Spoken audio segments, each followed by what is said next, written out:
Hello എന്തൊക്കെയുണ്ട് വിശേഷം? Rose pen വ്ളോഗിൻ്റെ മറ്റൊരു എപ്പിസോഡിലേക്ക് എല്ലാവർക്കും സ്വാഗതം കേട്ടോ. ഇപ്പോൾ നമ്മുടെ എൻ്റെ അപ്പ സ്വിറ്റ്സർലൻഡിൽ വന്നതിൻ്റെ സീരീസിൻ്റെ സെക്കൻഡ് പാർട്ടാണ് ഇത്. രണ്ടാമത്തെ പാർട്ട് വരെ ഉള്ളൂ, ബിക്കോസ് ആകെ നമ്മൾ അപ്പ ഉണ്ടായിരുന്നത് 3 ആഴ്ചയാണ് എൻ്റെ കൂടെ. അപ്പോൾ അതിൻ്റെ കുറച്ച് മൊമെൻറ്റ്സ് ക്യാപ്ചർ ചെയ്തിട്ടുള്ള രണ്ടാമത്തെ പാർട്ടിലേക്ക് എല്ലാവർക്കും സ്വാഗതം. Very nice. അതൊക്കെ പാവല് ചെയ്തത് ഷോയം നോക്കപ്പോ അതാ ചെയ്തേ. അപ്പ ചെയ്തേ അപ്പ ചെയ് കാണട്ടെ. അപ്പ like for M it's easy.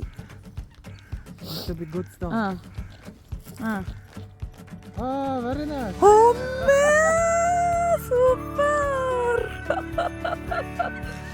സ്വിറ്റ്സർലൻഡിൽ വന്നതിന് ശേഷം നമ്മൾ ജർമ്മനിയിൽ പോവാതിരിക്കുന്നത് എങ്ങനെയാണ്?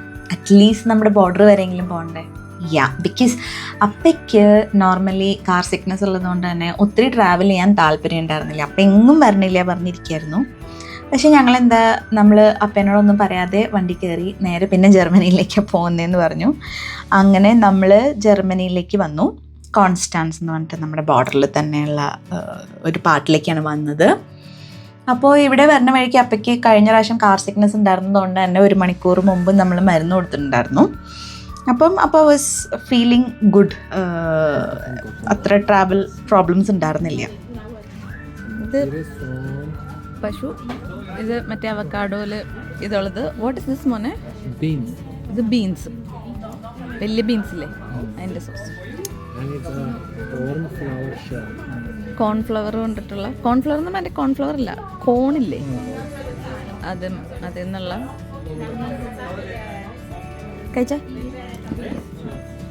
Try it out. Beef try. I'm gonna wait for plate. Okay wait for plate. ഞങ്ങൾ അവിടെ കോൺസ്റ്റാൻസിൻ്റെ ബോർഡറിന് മുമ്പ് തന്നെ സ്വിറ്റ്സർലൻഡിൽ തന്നെ കാറ് പാർക്ക് ചെയ്തിട്ട് ഞങ്ങളൊരു നല്ല നടപ്പ് നടന്ന്, നിങ്ങൾ കണ്ടില്ലേ ആ ഒരു ലേക്ക് വ്യൂ, അതിലേക്കൂടെയൊക്കെ നടന്ന് ആണ് നമ്മൾ ജർമ്മനിയിലേക്ക് കയറിയത്. അപ്പം എന്നെ ബോർഡർ കാണിച്ചു കൊടുത്തു.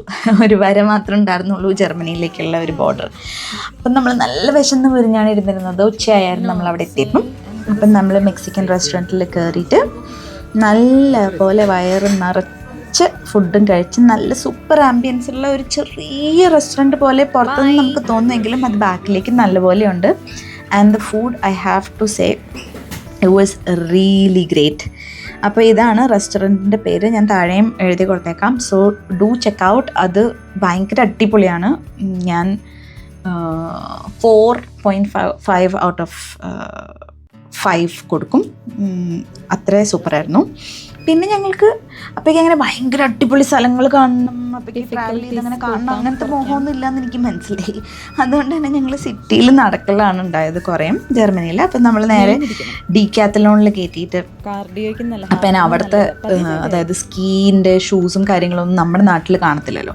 അപ്പോൾ അങ്ങനത്തെ കുറേ കാര്യങ്ങളൊക്കെ കാണിച്ചു കൊടുത്തു. പിന്നെ ഞങ്ങൾ ഓൾഡ് സിറ്റിയിൽ കൂടെ ഒന്ന് നല്ലപോലെ നടന്നു. അത് കഴിഞ്ഞിട്ട് നമ്മൾ DM എന്ന് പറഞ്ഞിട്ടുള്ള ഒരു ഷോപ്പിൽ കയറിയിട്ട് കുറച്ച് അല്ലറ ചില്ലറ സാധനങ്ങൾ അതൊക്കെ മേടിച്ചു. പിന്നെ അപ്പയ്ക്ക് ഇങ്ങനെ അപ്പയുടെ ആഗ്രഹം എന്ന് വെച്ച് കഴിഞ്ഞാൽ വരിക എന്നെ പോലെ തന്നെയാണെന്ന് തോന്നുന്നു, കുറേ ഫോട്ടോ ഒക്കെ എടുക്കുക.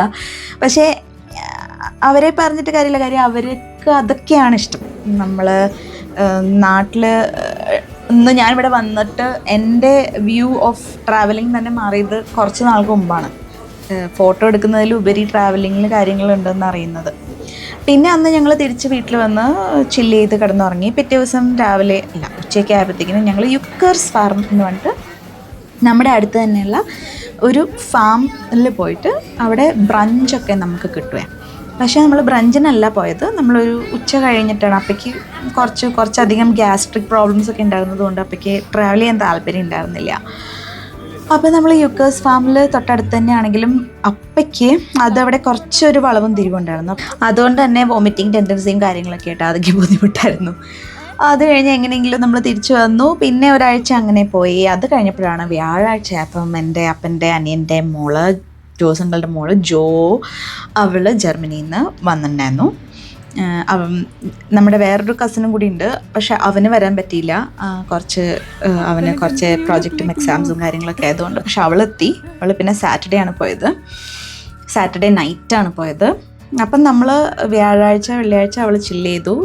വീക്ക് ഡേയ്സൊക്കെ ഞങ്ങളും വർക്ക് ചെയ്യാറുണ്ടല്ലോ. അത് കഴിഞ്ഞിട്ട് ഞങ്ങൾ നേരെ സാറ്റർഡേ മോർണിംഗിൽ അപ്പയ്ക്ക് ട്രാവൽ ചെയ്യാനൊന്നും യാതൊരു താല്പര്യം ഉണ്ടായിരുന്നില്ല. പക്ഷേ അവൾ സമ്മതിപ്പിച്ച് ഞങ്ങൾ റീഗി എന്ന് പറഞ്ഞിട്ടൊരു മൗണ്ടൻ്റെ മുകളിലേക്ക് പോയത്. ഞാനും ആക്ച്വലി ഇവിടെ ആദ്യമായിട്ടാണ് വരുന്നത്. നമ്മൾ ഈ ഒരു 1.5 hours ട്രാവൽ ചെയ്തതിന് ശേഷം സ്യൂറിഹിൽ നിന്നും ഒരു പെർട്ടിക്കുലർ പോയിന്റിലെത്തുമ്പോൾ നമ്മളവിടെ കാറ് പാർക്ക് ചെയ്തിട്ട് ഈ ട്രെയിൻ കയറിയിട്ടാണ് റിഗി കുൽ എന്ന് പറഞ്ഞിട്ടൊരു സ്ഥലത്തേക്കാണ് നമ്മൾ പോകുന്നത്. അതായത് നമ്മൾ ഊട്ടിയിലൊക്കെ ഇങ്ങനെ കുത്തി കയറി പോകുന്ന ട്രെയിനില്ലേ, അങ്ങനത്തെ ഒരു ട്രെയിനാണ്. ഇങ്ങനെ വീൽ നടുക്ക് വെച്ച് ഇങ്ങനെ കുത്തി കയറി പോകുന്നത്. ബിക്കോസ് മലമുകളിലേക്കാണ് കയറുന്നത്. ഹെവൻ ആയിരുന്നു കേട്ടോ. ഐ വുഡ് സേ അതൊരു സ്വർഗം എന്ന് വേണമെങ്കിൽ പറയാം. പക്ഷെ അപ്പയ്ക്ക് ഓൾറെഡി മരുന്നൊക്കെ കൊടുത്തുകൊണ്ട് അപ്പയ്ക്ക് ബുദ്ധിമുട്ടൊന്നും ഉണ്ടായിരുന്നില്ല ട്രാവൽ ചെയ്യാനായിട്ട്. അപ്പോൾ കഴിഞ്ഞ പ്രാവശ്യത്തെ വ്ളോഗിൽ ലൗട്ടൻ ബ്രുണ്ണൻ എന്ന് പറഞ്ഞിട്ട് സ്ഥലത്ത് പോയിട്ട് അപ്പയ്ക്ക് സ്നോയിൽ കളിക്കാൻ പറ്റിയില്ല. ബിക്കോസ് അപ്പോൾ was completely out of order before തലേദിവസത്തെ ഒരു മലകയറ്റത്തിന് ശേഷം, കാർ സിക്നസിനൊക്കെ ശേഷം. അതുകൊണ്ട് ഈ സ്ഥലത്ത് നല്ലപോലെ അപ്പയ്ക്ക് എൻജോയ് ചെയ്യാൻ പറ്റി. ഞങ്ങൾ നല്ല രീതിയിൽ എൻജോയ് ചെയ്തു. കാര്യം അതിൻ്റെ വ്യൂ ഒരു 40 മിനിറ്റിൽ ട്രെയിനിൽ ഈ മുകളിലേക്ക് പോകുമ്പോഴുള്ള ആ ഒരു സ്വർഗത്തിൻ്റെ വ്യൂ ഭയങ്കര അടിപൊളിയായിരുന്നു. അപ്പോൾ ഈ ട്രെയിന് കുറച്ച് എക്സ്പെൻസീവാണ്. നമുക്ക് അപ്പ് ആൻഡ് ഡൗൺ ഒരാൾക്ക് തന്നെ ഒരു 80-85 ഫ്രാങ്ക്സോളം ആകും. 80 ഫ്രാങ്ക്സ് ആണെന്ന് തോന്നുന്നു ആവും. അതുകൊണ്ട് തന്നെ കുറേ ടൂറിസ്റ്റുകളാണ് മുകളിലേക്ക് പോകുന്നത്. പിന്നെ ഇടയ്ക്കിടയ്ക്ക് ഇറങ്ങുന്നവരുണ്ട്. സ്കീ ചെയ്യാൻ താല്പര്യമുള്ളവർ കയറുന്നുണ്ട്, അല്ലെങ്കിൽ സ്ലെഡ് ചെയ്യാൻ ആണ് കുറേ പേരും അവിടെ കയറിയിരുന്നത് കേട്ടോ. കാര്യം അങ്ങനത്തെ ഒരു റൂട്ടാണ് അവിടെ. അങ്ങനെ ഞങ്ങൾ റിഗി കുൽമിൽ പോയിട്ട് ഇറങ്ങി. പിന്നെ അപ്പയ്ക്കും ജോമോൾക്കും അവരുടെ ഷൂസിൻ്റെ അടിയിൽ ഇടാനായിട്ടൊരു ക്ലിപ്പ് ഓൺ പോലത്തെ സാധനം പാവലെടുത്തിട്ടുണ്ടായിരുന്നു. ബിക്കോസ് അപ്പം മഞ്ഞിൽ നടക്കാനോട് ഫുൾ മഞ്ഞാട്ടം. അപ്പോൾ അവരുടെ ഷൂസ് തെന്നിപ്പോവാതിരിക്കാനായിട്ട് ആ ഒരു ക്ലിപ്പിൽ വെച്ചിട്ടാണ് അവർ നടന്നുകൊണ്ടിരുന്നിരുന്നത് മഞ്ഞിലൂടെ. അവിടെ ഇറങ്ങിക്കഴിഞ്ഞ് ഞങ്ങൾ കുറച്ച് നേരം നിന്ന് ഫോട്ടോസൊക്കെ എടുത്തിട്ട് നമ്മുടെ എയിം എന്താണെന്ന് വെച്ച് കഴിഞ്ഞാൽ റെസ്റ്റോറൻറ്റിൽ പോയി ഭക്ഷണം കഴിക്കുക, തിരിച്ചു വരിക എന്നുള്ളൊരു എയിം മാത്രമേ ഉള്ളൂ. കാര്യം അവിടെ നമുക്കങ്ങനെ മഞ്ഞല്ലാതെ വേറെ ഒന്നും കാണാനില്ല. ഇവിടെ നിന്ന് കാണുന്ന ആ ഒരു ഫോട്ടോ വ്യൂവും കാര്യങ്ങളും തന്നെയാണ് ഉള്ളത്. അങ്ങനെ ഞങ്ങൾ കരുതി ഇത് വെറുതെ ഒന്ന് കാണാൻ മാത്രമല്ല, നമ്മൾ ചുമ്മാ ഒന്ന് അതിലേക്കൂടെ ഒന്ന് ജസ്റ്റ് ഒന്ന് അപ്പുറം വരെ നടക്കാം എന്നും കൂടി കരുതി. അങ്ങനെ ഇതാണ് അവർക്ക് ക്ലിപ്പ് ഓൺ പോലത്തെ ഒരു സാധനം ഇട്ട് കഴിഞ്ഞിട്ട് അവർ നടക്കാനായിട്ടുള്ള റെഡി ആയിക്കൊണ്ടിരിക്കുക. അതല്ല ഇങ്ങനെ ഏഞ്ചൽ പോലെ ആവ്. ഇല്ല ഓപ്പൺ ക്ലോസ്. അങ്ങനെ അപ്പേനെ കൊണ്ട് ഏഞ്ചലൊക്കെ കളിപ്പിച്ച് അപ്പോൾ ഭയങ്കര കുഞ്ഞുങ്ങളെ പോലെ ഭയങ്കര അടിപൊളി സന്തോഷമായിരുന്നു. കാര്യം ആൾ ഭയങ്കര കംഫർട്ടബിൾ ആയിരുന്നു. അതായത് വയറും കാര്യങ്ങളൊക്കെ ഒന്ന് ശരിയായപ്പോൾ തന്നെ ആള് ഓക്കെ ആയിരുന്നു. ഇല്ലടി ഹോൾഡ് ഇനി ഇങ്ങനെ തട്ടിക്കളഞ്ഞ അവിടെ തന്നെ. That's it. Sometimes the snow is deep, you can go like this. Let's go there. അങ്ങനെ ഞങ്ങൾക്ക് നടക്കാൻ പ്ലാനൊന്നും ഉണ്ടായിരുന്നില്ലെങ്കിലും അതൊക്കെ കണ്ടപ്പോഴത്തേക്കും ഞങ്ങൾ കരുതി കുറച്ചറ്റം വരെ വെറുതെ ഒന്ന് നടക്കാം, മഞ്ഞിലൊക്കെ ഒന്ന് ജസ്റ്റ് ഒന്ന് ഫീൽ ചെയ്തിട്ട്. എന്തായാലും അപ്പം 2 ദിവസം കഴിയുമ്പോൾ തിരിച്ചു പോരും. അപ്പം എന്തായാലും ഇവിടെ കുറച്ച് നേരം കൂടെ നമുക്ക് നിൽക്കാം എന്നൊക്കെ കരുതി.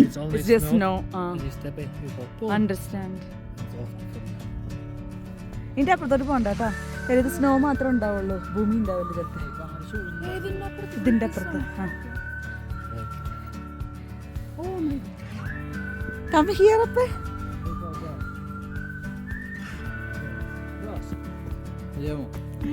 ഇങ്ങനെ അവിടെ നിന്ന് ഞങ്ങൾ കുറച്ച് ഫോട്ടോസും വീഡിയോസും കാര്യങ്ങളൊക്കെ എടുത്ത് ഒന്ന് ചില്ല് ചെയ്ത് ഇന്നാട്ടോ സത്യം പറഞ്ഞു കഴിഞ്ഞാൽ അപ്പം ഭയങ്കര ഹാപ്പി ആയിട്ട് പോയ ദിവസം. ജോമോളും കൂടി ഉള്ളത് കൊണ്ടാണെന്ന് അറിയത്തില്ല.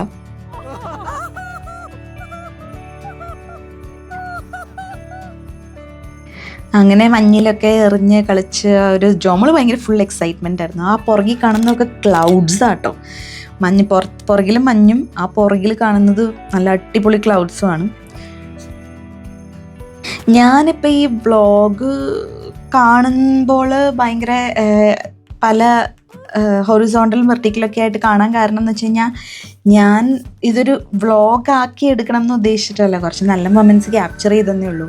അപ്പം ഞാൻ കുറച്ച് ഷോർട്സ് ആയിട്ട് ഇടാമെന്നൊക്കെയാണ് കരുതിയിരുന്നത്. പക്ഷേ ഇതെല്ലാം കണ്ടപ്പോൾ ഞാൻ വിചാരിച്ചു എന്തായാലും ജോയിൻ ചെയ്തിട്ട് സെക്കൻഡ് പാർട്ടാക്കി ഇട്ടേക്കാമെന്ന്. അങ്ങനെ ഞങ്ങൾ കുറേ നല്ല അടിപൊളി ഫണ്ണൊക്കെ ആയിട്ട് പാവല് അപ്പയ്ക്ക് കുത്തി നടക്കാനുള്ള വടിയൊക്കെ എടുത്തിട്ടുണ്ടായിരുന്നു. അത് നമ്മൾ വാണ്ടറിങ് നടക്കുമ്പോൾ എടുക്കുന്ന ഒരു ഇതാണ്, അത് നമ്മൾ എടുത്തിട്ടുണ്ടായിരുന്നു. സോ ദാറ്റ് കഴിഞ്ഞ പ്രാവശ്യത്തെ പോലെ അപ്പയ്ക്ക് നടക്കാൻ ബുദ്ധിമുട്ട്, അപ്പയ്ക്ക് തന്നെയല്ല ഇപ്പം എനിക്കും ജോമോളൊക്കെ ഞങ്ങളുടെ അടുത്തായിരുന്നു, ബുദ്ധിമുട്ടുണ്ടാവണ്ടെന്ന് കരുതി. അങ്ങനെ ഞങ്ങൾ മുകളിൽ ചെന്നിട്ട് അവിടെ ഉള്ള ഈ റെസ്റ്റോറൻറ്റിൽ റിഗി കുൽന്ന് പറഞ്ഞിട്ടുള്ള റെസ്റ്റോറൻറ്റിൽ കയറിയിട്ട് നമ്മൾ ജസ്റ്റ് വളരെ ബേസിക് ആയിട്ടുള്ള സ്പെഗറ്റി ബൊളോണീസും സോസേജും എല്ലാം കഴിച്ചു. അതിനുശേഷം ഞങ്ങൾ പിന്നെ അവിടുന്ന് എല്ലാ 1 മണിക്കൂറും ആണെന്ന് തോന്നുന്നു ട്രെയിനുള്ളത്. അപ്പം നമ്മൾ ആ താഴെ കിടക്കുന്നതാണ് ട്രെയിൻ. അപ്പോൾ ആ ട്രെയിനിൽ കയറി തിരിച്ചു വരാനുള്ള പ്ലാനായിരുന്നു. പിന്നെ അപ്പോൾ അവിടെ പോയി ജോമോളുമായിട്ട് നിന്ന് കുറച്ച് ഫോട്ടോസും വീഡിയോസൊക്കെ ക്യാപ്ചർ ചെയ്തു. അത് കഴിഞ്ഞ് ജോമോളെ ഞങ്ങൾ നേരെ കൊണ്ടേ ആക്കി. അവള് ഫ്ലിക്സ് ബസ് വഴിയാണ് പോയത് ജർമ്മനിയിലേക്ക്. രാവിലെ എത്തുമായിരുന്നു, 4:50 എത്തുമായിരുന്നു. ഇവിടുന്ന് ഒരു 6:30 കയറി കഴിഞ്ഞാൽ. പിന്നെ ഞങ്ങൾക്ക് അന്ന് വൈകുന്നേരം സുനിതയുടെ വീട്ടിൽ ഒരു ഡിന്നർ ഉണ്ടായിരുന്നു. തലേ ദിവസം സിനീൻ്റെ എടുത്തുണ്ടായിരുന്നു കേട്ടോ. അതിൻ്റെ വീഡിയോസ് നമ്മൾ അധികം എടുത്തിട്ടുണ്ടായിരുന്നില്ല, പക്ഷെ ഫോട്ടോസും ഞാൻ അറ്റാച്ച് ചെയ്തേക്കാം. അപ്പോൾ തലേ ദിവസം സിനീൻ്റെ അടുത്തും പിറ്റേ ദിവസം സുനിതയുടെ അടുത്തുമായിരുന്നു.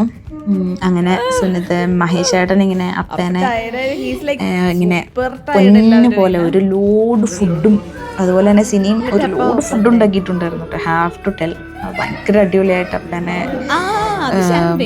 മൃദുലയാണേലും സിനിയാണേലും സുനിതയാണേലും ഇതുകൊണ്ടോ ചെമ്മീനും ബീഫും ചമ്മന്തിയും പരിപ്പുവടയും, സിനിയുടെ അടുത്താണെങ്കിലും ബീഫും വെജിറ്റബിൾസും ചിക്കൻ ഫ്രൈയും, അങ്ങനെ കുറേ കാര്യങ്ങളുണ്ടായിരുന്നു. സുനിതയാണെങ്കിൽ അങ്ങനെ സുനിതയുടെയും സിനിയുടെയും മൃദുലയുടെയും ഞങ്ങളുടെയും ജോമോളുടെ എല്ലാവരുടെയും കൂടെ കുറച്ച് നല്ല മൊമെൻറ്റ്സ് ആയിട്ട് അപ്പയ്ക്ക് സ്വിറ്റ്സർലൻഡിൽ ഞങ്ങളുടെ കൂടെ കുറച്ച് ദിവസം ചിലവഴിക്കാൻ പറ്റി. ദെൻ ഫെബ്രുവരി 2 ആൾ നാട്ടിലേക്ക് പോയി ഉച്ചയ്ക്ക്. ആൻഡ് ഫെബ്രുവരി 3 ആളവിടെ എത്തി. ഇപ്പോൾ ആളിവിടെ ഹാപ്പി ആയിട്ട് ഇരിക്കുന്നു. അപ്പം നല്ലൊരു വീഡിയോ ആയിട്ട് കാണുന്നവരെ ടാറ്റ ബൈ ബൈ.